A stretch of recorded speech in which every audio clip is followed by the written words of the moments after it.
విద్యార్థి నాయకుడిగా రాజకీయాల్లో ప్రవేశించి రెవెన్యూ మంత్రిగా ఆర్థిక మంత్రిగా మొదలై తెలుగుదేశంకి రథసారథి అయి 4వసారి ముఖ్యమంత్రి అయి తెలుగు ప్రజల్ని అభివృద్ధి పదంలో నడిపిస్తున్న దార్శనికులు రాజకీయ ఉద్దండులు గౌరవ ముఖ్యమంత్రి శ్రీ నారా చంద్రబాబు నాయుడు గారికి నా హృదయపూర్వక నమస్కారాలు.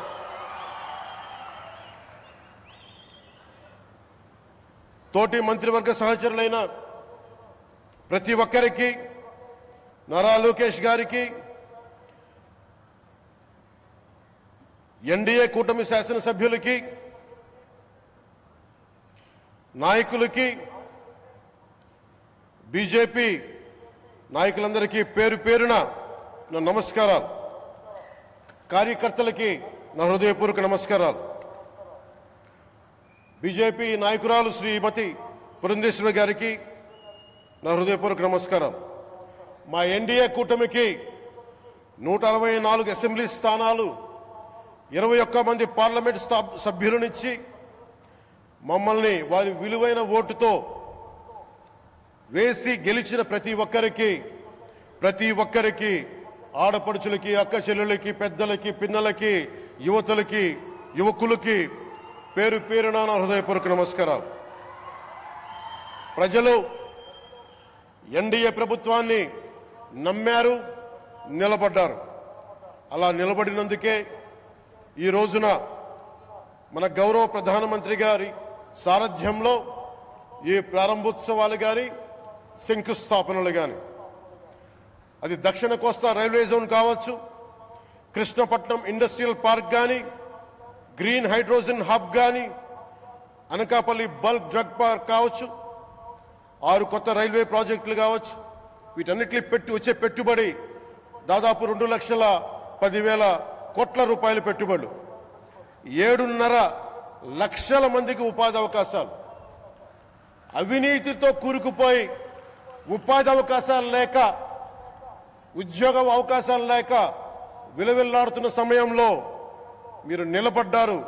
అందుకే ఈ రోజున ఈ 2 లక్షల పైచిలుకు పెట్టుబడితో 7.5 లక్షల ఉపాధి అవకాశాలు లభించి మనందరికీ ఇచ్చినందుకు మనస్ఫూర్తిగా ప్రధానమంత్రి శ్రీ నరేంద్ర మోదీ గారికి చేతులెత్తి నమస్కరిస్తున్నాం. ఇవి కాకుండా కొత్త హైవేల నిర్మాణం, విస్తరణ, అలాగే అమరావతి రాజధానికి పెట్టుబడులు, పోలవరంకి నిధులు, 15th ఫైనాన్స్ కమిషన్ నిధులు కానీ, జల్ జీవన్ మిషన్ కోసం ప్రతి ఇంటికి నీరు, రక్షిత మంచినీరు రావాలి ఆయన ఆకాంక్ష, ఆయన ఆశయం. మనకు గంట కాదు 24 గంటలు రావాలని పడ్డ తపన ప్రధానమంత్రి గారిది. వీటన్నిటికీ చేయగలుగుతున్నాం, ముందు ప్రారంభించామంటే మీరు మా మీద పెట్టిన భరోసా, మా మీద పెట్టిన నమ్మకం, గౌరవ ప్రధానమంత్రి గారి మీద మీరు చూపించిన నమ్మకం.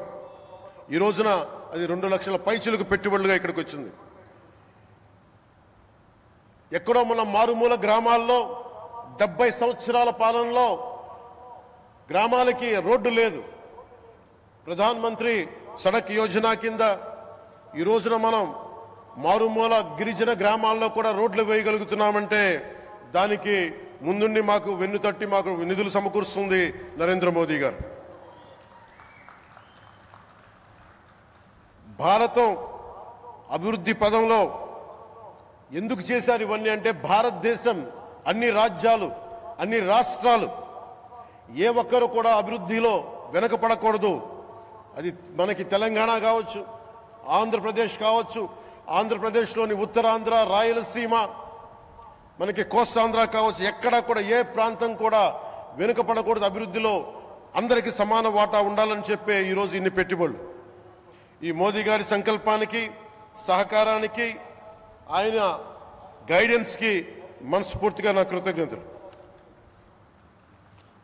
5 ఏళ్ల అవినీతి అరాచక పాలనలో ఆంధ్రప్రదేశ్ అంధకారంలో కూరుకుపోయినప్పుడు ఆ రోజున మన ముందుకొచ్చి మేము ఎన్డీఏ కూటమితో మనం నిలబెడదాం, ఆంధ్రప్రదేశ్ ప్రజల ఆకాంక్షలు నిలబెడదాం, అభివృద్ధి పదంలో నడిపిద్దామని చెప్పి ఆ రోజు ఆశాజ్యోతిలో నిలబడ్డారు.